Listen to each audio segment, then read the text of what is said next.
Qu'est-ce qu'il t'arrive? Il t'arrive des mots, des lambeaux de phrases. Laisse-toi causer, écoute-toi et fouille, va plus profond. Regarde au verso des mots, démêle cet écheveau. Rêve à travers toi, à travers tes années vécues et à vivre.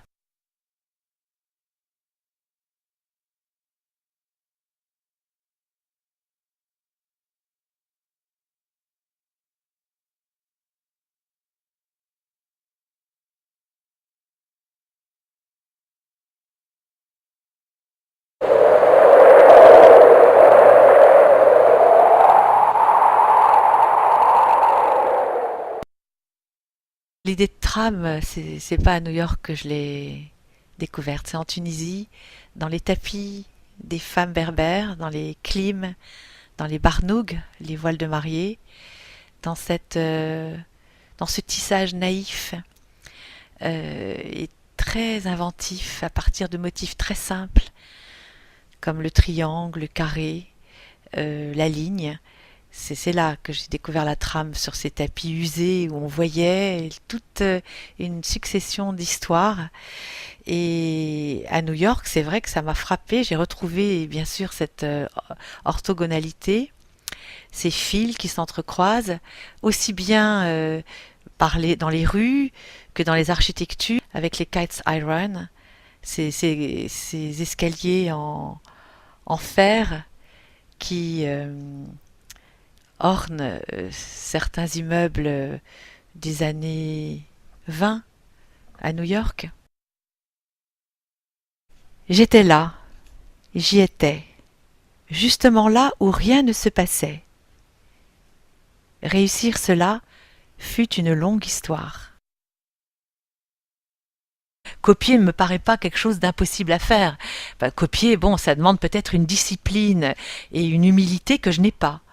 Et donc, je ne peux pas copier. Et je m'en inspire, mais même pas. Alors, effectivement, après coup, il y a des coïncidences qui surgissent. Un tableau, une photo, tiens, ça correspond à un tableau que j'ai fait sans que j'ai eu l'image sous les yeux à ce moment-là. Puis aussi, je laisse aller la toile. Il y a aussi plein d'aléatoires. Je laisse aussi surgir euh, de, de ce mélange de crépi, de, de peinture. Je laisse surgir aussi une surprise. J'aime bien être surprise aussi par le travail que j'entreprends. Je ne suis pas, comment dire, euh, je ne prémédite pas tout ce travail. Il y a toute une partie d'improvisation, mais c'est une improvisation, euh, comment dire, que je cultive, je travaille un peu comme un musicien de jazz. C'est-à-dire vraiment, j'ai une thématique, c'est cette mémoire à inventer en relation avec des souvenirs intimes que j'ai pu vivre ou que mes proches ont pu me transmettre. Et à partir de cette thématique, il y a une improvisation énorme. C'est tout le reste, c'est de l'improvisation. Préférer ce qui ne bouge pas à ce qui bouge. Et d'abord, ce qui bouge, on sait ce qu'il peut faire. Ce qui ne bouge pas va peut-être étonner s'il se met à bouger. Et puis, ne pas bouger, c'est bouger autrement. Bouger dans son intérieur, sans en avoir l'air, mais bouger vers quelque chose qui ne bouge pas, ou bouge d'un même mouvement. Ne pas bouger, c'est contenir. C'est mon art de peindre.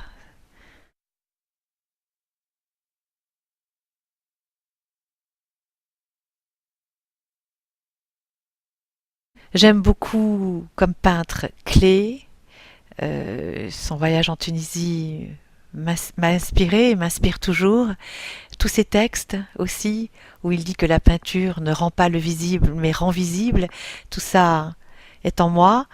J'aime beaucoup Kandinsky et ses compositions musicales, sa peinture qui devient musicale, son amour de la forme pour elle-même. J'aime beaucoup aussi Brassailles.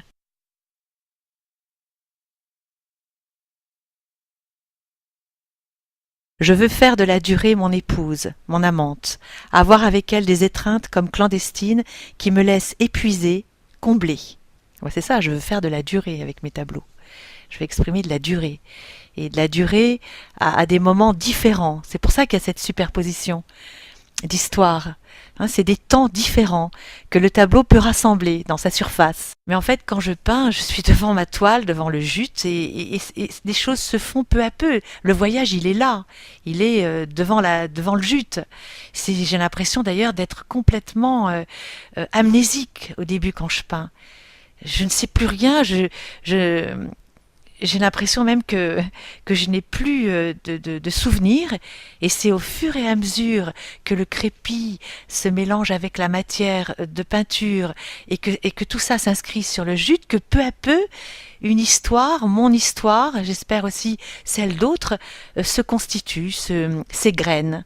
Ce sont des petits grains de mémoire, des bribes d'histoire des uns et des autres.